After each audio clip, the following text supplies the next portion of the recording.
आम जानकारी के लिए। बिहार चुनाव के लिए जारी वोटर लिस्ट पर कांग्रेस का हमला देखने को मिला। न्यूज इंडिया पर कांग्रेस नेता अखिलेश प्रसाद सिंह ने बड़ी बात कही। ये बिहार की जनता के लिए फाइनल वोटर लिस्ट नहीं है, ये बात अखिलेश ने कही। आपको बता दें कि हम लोगों ने इससे लेकर शिकायत दर्ज कराई है, ये बात अखिलेश प्रताप सिंह ने कही है। चुनाव की तारीखों के ऐलान के बाद होगा सीट की शेयरिंग का ऐलान। और क्या कुछ कहा है अखिलेश प्रताप सिंह ने, आपको सुनवाते हैं।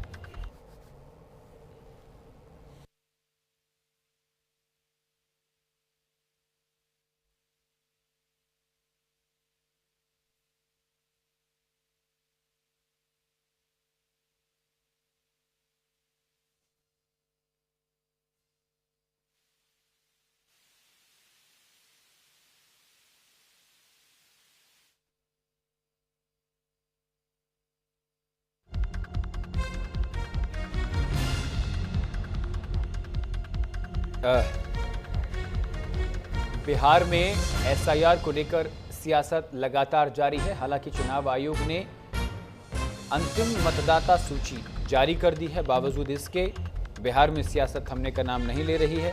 आपको बता दें कि किसी भी वक्त बिहार विधानसभा चुनाव की तारीखों का ऐलान किया जा सकता है, लेकिन उससे पहले चुनाव आयोग ने अपनी तमाम तैयारियां पूरी कर ली हैं।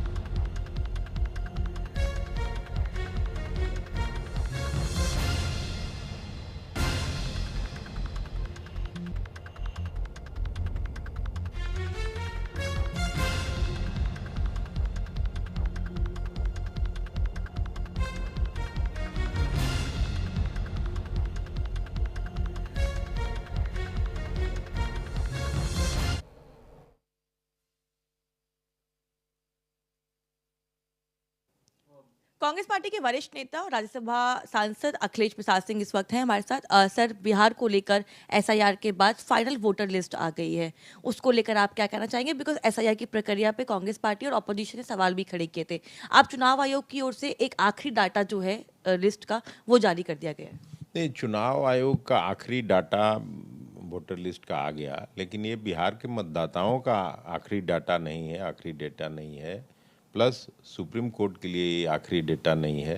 सुप्रीम कोर्ट में हियरिंग होना है 5 तारीख को, और जो डिस्क्रिपेंसीज रह गई होंगी उस पर जो डायरेक्शन आएगा वो असली बात होगी।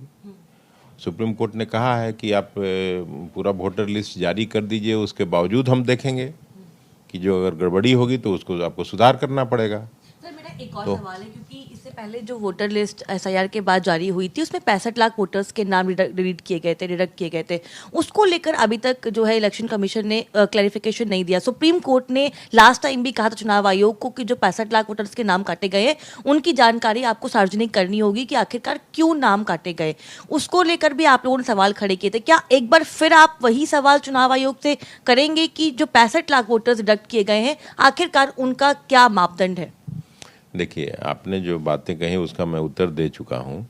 सुप्रीम कोर्ट इस केस को देख रहा है, और पहले से सुप्रीम कोर्ट ने कह दिया कि आप आखिरी मतदाता लिस्ट भी जारी करेंगे, फिर भी मैं देखूंगा कि उसमें जो गड़बड़ियां हैं वो उसको ठीक कराएंगे, उसके लिए डायरेक्शन दिया जाएगा।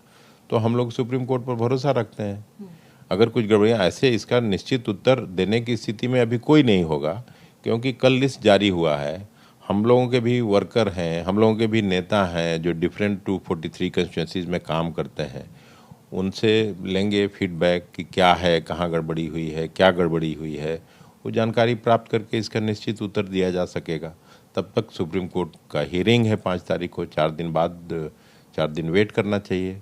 सर, एक और सवाल है। अमित मालवीय ने एक ट्वीट किया, उन्होंने कहा है कि जो वोटर लिस्ट आई है उसको लेकर कि डिलीटेशन और ऑब्जेक्शंस कांग्रेस पार्टी ने रेज नहीं किया। हालांकि मुझे याद है कि आप लोगों ने ऑब्जेक्शंस उसको रेज किया, लेकिन अब बीजेपी कह रही है कि आप लोगों ने इस पर ऑब्जेक्शन नहीं किया। दूसरा, राहुल गांधी ने जो वोटर अधिकार यात्रा की थी उसको लेकर एक बड़ा बयान दिया है कि वो डेमोक्रेसी को बचाने की नहीं बल्कि घुसपैठी बचाने की यात्रा थी। उसको लेकर आप क्या कहना चाहेंगे?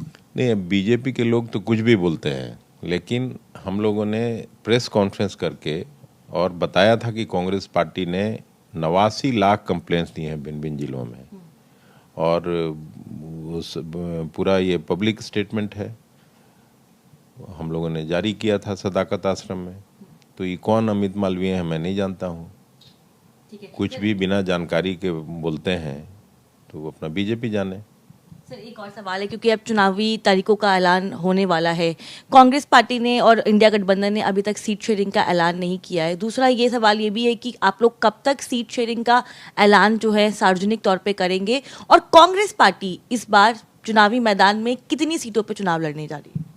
ये क्यों मैं आपको बताऊं कि कांग्रेस पार्टी कितनी सीटों पर लड़ेगी, आरजेडी कितनी सीटों पर लड़ेगी। पहला सवाल आपका रिलेवेंट है कि महागठबंधन कब करेगा सीटों का फैसला। तो अभी तो एनडीए का भी सीटों का फैसला नहीं हुआ है।